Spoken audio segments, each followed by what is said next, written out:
बारिश प्रकृति का सबसे खूबसूरत उपहार। वही बारिश जो खेतों में हरियाली लाती है, नदियों को जीवन देती है और करोड़ों लोगों की प्यास बुझाती है। लेकिन यही बारिश आज भारत के करोड़ों लोगों के लिए डर का दूसरा नाम बन चुकी है। जैसे ही मानसून आता है, टीवी स्क्रीन पर एक जैसी तस्वीरें दिखाई देने लगती हैं।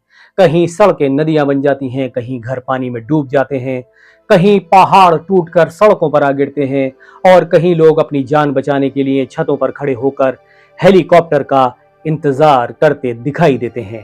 अभिवादन कबूल कीजिए लियाकत अली का द बॉटम लाइन में।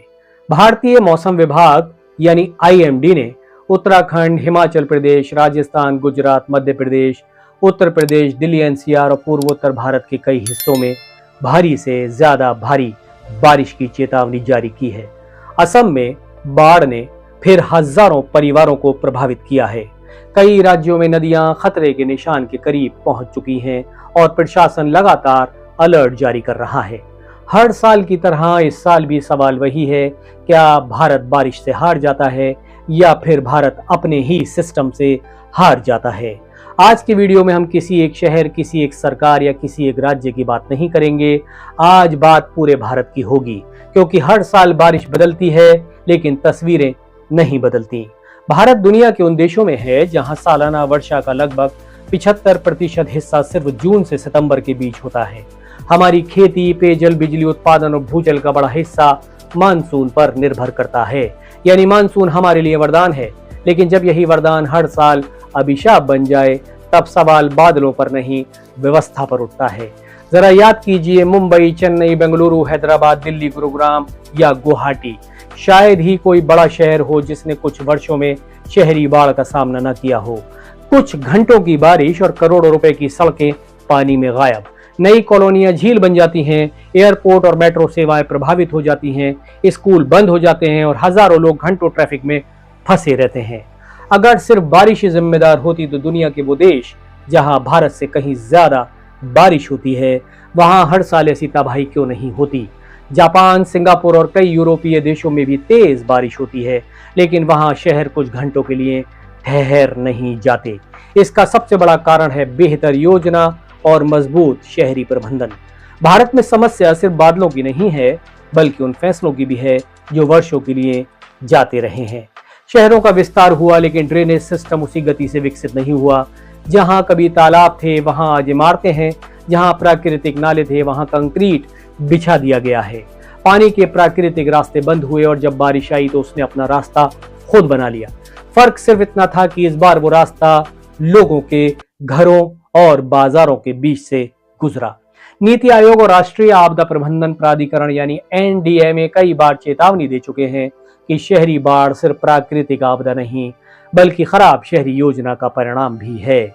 अगर शहरों का विकास जल निकासी, झीलों और प्राकृतिक जलमार्गों को ध्यान में रखकर नहीं होगा तो हर मानसून में यही तस्वीरें दोहराई जाएंगी। लेकिन क्या समस्या सिर्फ शहरों तक सीमित है? बिल्कुल नहीं। उत्तराखंड और हिमाचल प्रदेश जैसे पहाड़ी राज्यों में हर मानसून के साथ भूस्खलन की घटनाएं बढ़ जाती हैं। सड़कें टूटती हैं, पुल बह जाते हैं और सामान्य जीवन ठप हो जाता है। वैज्ञानिक लगातार चेतावनी देते रहे हैं कि संवेदनशील पहाड़ी इलाकों में अनियंत्रित निर्माण, जंगलों की कटाई और बिना पर्याप्त अध्ययन के बड़े निर्माण कार्य जोखिम को और बढ़ा रहे हैं। इसका मतलब विकास रोक देना नहीं है, इसका मतलब सिर्फ इतना है कि विकास ऐसा हो जो प्रकृति के साथ संतुलन बनाकर चले, ना कि उसके खिलाफ। लेकिन सवाल यहीं खत्म नहीं होता। अगर शहरों की खराब योजना एक कारण है, तो बदलती जलवायु इस संकट को और गंभीर बना रही है। आखिर क्यों पहले जैसी बारिश आज कहीं ज्यादा विनाशकारी साबित हो रही है, और क्यों कभी सूखे से जूझने वाला भारत कुछ ही दिनों बाद बाढ़ में डूब जाता है। पहले भी बारिश होती थी, लेकिन अब बारिश का पैटर्न बदल रहा है।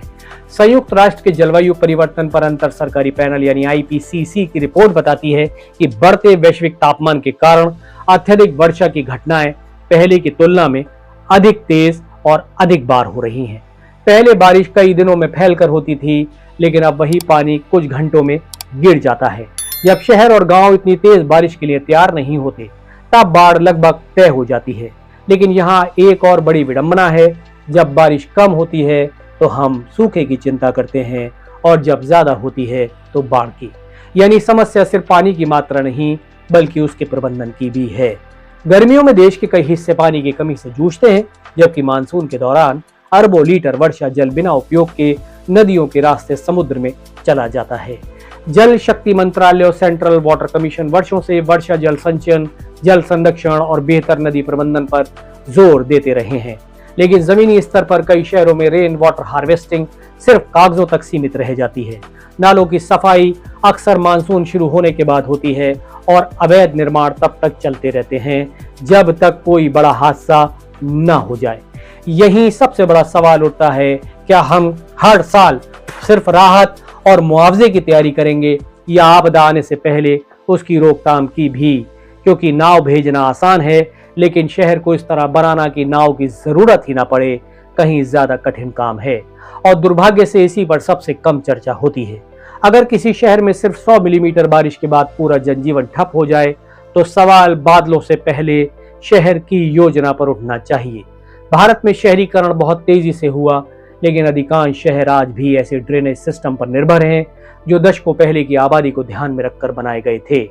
आबादी बढ़ती गई, कंक्रीट बढ़ता गया, लेकिन पानी निकालने की क्षमता लगभग वहीं की वहीं रह गई। पहले खुले मैदान, तालाब और मिट्टी बारिश का पानी अपने भीतर सोख लेते थे, आज उनकी जगह कंक्रीट और डामर ने ले ली है। परिणाम ये हुआ कि पानी जमीन में समाने के बजाय सीधे सड़कों और नालों की ओर बहता है, और जब नाले भी पर्याप्त नहीं होते तो कुछ ही मिनटों में पूरा इलाका जलमग्न हो जाता है। इसका असर सिर्फ शहरों तक सीमित नहीं रहता, लगातार बारिश किसानों के लिए भी भारी नुकसान लेकर आती है। कहीं धान की फसल डूब जाती है, कहीं सब्जियां सड़ जाती हैं और कहीं कटाई से पहले ही महीनों की मेहनत पानी में बह जाती है। इसका असर बाद में हर परिवार की रसोई तक पहुंचता है, क्योंकि फसल का नुकसान खाद्य पदार्थों की कीमतें भी बढ़ा देता है। विश्व बैंक सहित कई आर्थिक अध्ययनों के अनुसार प्राकृतिक आपदाएं विकासशील देशों की अर्थव्यवस्था पर बड़ा बोझ डालती हैं।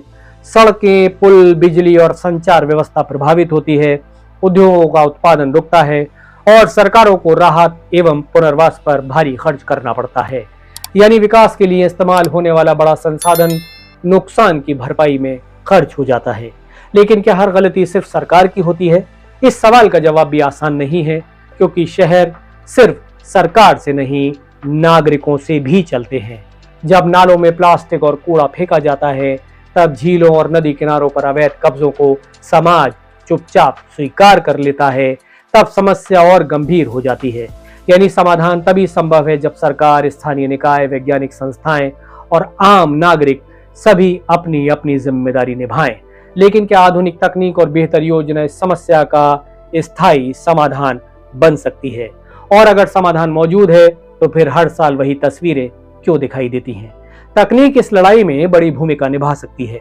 आज मौसम का पूर्वानुमान पहले की तुलना में कहीं अधिक सटीक हो चुका है।